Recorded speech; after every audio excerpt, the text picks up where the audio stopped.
Alright, good morning everybody. This is Mike Owangwa. I'm a pastor, author, relationship coach, marriage mentor. We're doing a 40-day series, 40-day video series on relationships, relationship goals for this year. And indeed, relationship goals for anybody at any point in time in their lives. Now, if this is the first time you're watching this video, please go back to my timeline, see the other videos we've done. We've done 5 videos so far, and this is day 6 of our relationship goals. Don't forget to check out the comment section. I'm going to put up our social media handles, other social media handles, so that you can relate with us, interact, and catch up on whatever you might have lost. So it's nice meeting you. This is Mike Owangwa once again. So today, relationship goal number 6, and this one is especially for married people. Okay, it says learn to express yourself to your spouse. If you feel disrespected, say so. If you feel taken advantage of, say so.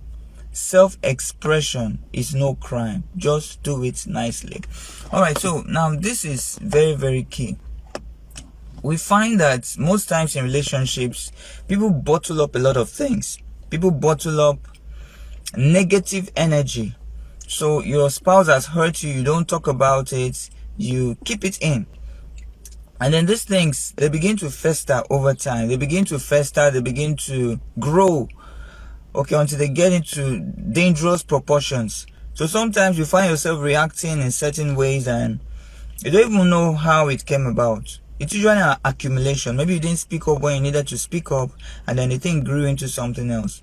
These days we hear of people killing their spouses, husband killing wife, wife killing husband. Very, very, very terrible thing. And you're asking yourself, how did these people get to this point?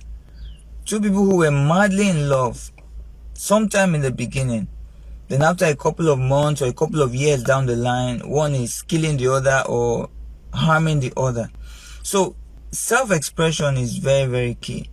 We must learn to have these conversations. If you notice, some of the videos we've shared in previous days, I've been talking about conversations, having conversations rather than arguments. Conversations are key. Love alone will not sustain your marriage. Love alone will not sustain any relationship. Because you are two different people from two different backgrounds, two different people having two different ideas, two different people who think in different ways. So you need to keep talking to each other. You need to keep communicating to each other. You need to keep telling each other, hey, I'm not in agreement with this. Because people grow and people change over time. Now, both of us were on the same level several years ago, but due to exposure, we might have changed. And we must take cognizance of that fact. Alright, so we must keep talking. We must keep having discussions. If you feel disrespected, don't just keep it to yourself. Don't just sulk over it. Don't just go to your friends and tell them about it, and then they begin to advise you, give you all sorts of terrible advice.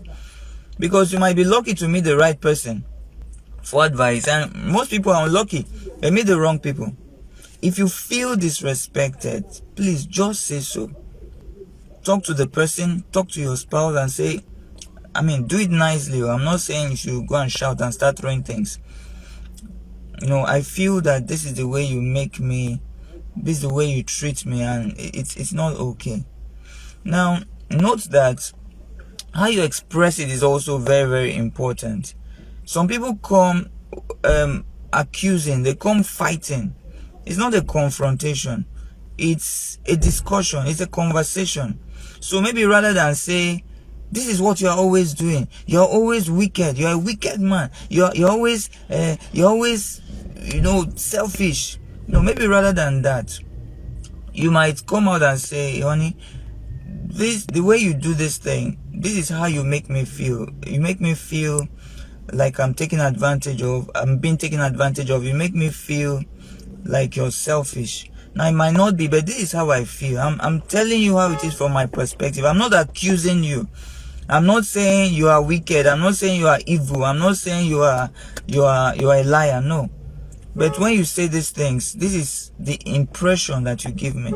So we must learn to say these things nicely. I know, sometimes it's burning within you. Want to just tell the person how it is. That's how we are in my family. We just say it the way it is. Those things may not achieve the best results. So rather than keep things in, I encourage you to have conversations. Some of us have not been having conversations. We don't talk with our spouses. We don't sit them down. So man, if you have issues with your wife, rather than shout and nag, because men really do nag too, sit her down and talk with her. Share with her how you feel and how you prefer things to be. Okay, and then both of you have a conversation around it. You may come to a compromise and you move on. The same thing with the woman. You feel disrespected by the man, you feel taken advantage of. Come on, go ahead and talk about it. Don't just keep things in, and don't nag. Don't nag all day. Don't give him that attitude. The important thing is that the relationship moves forward, that your home moves forward, not that your own will is imposed on the other person. Okay, so I hope what we've discussed today makes some sense.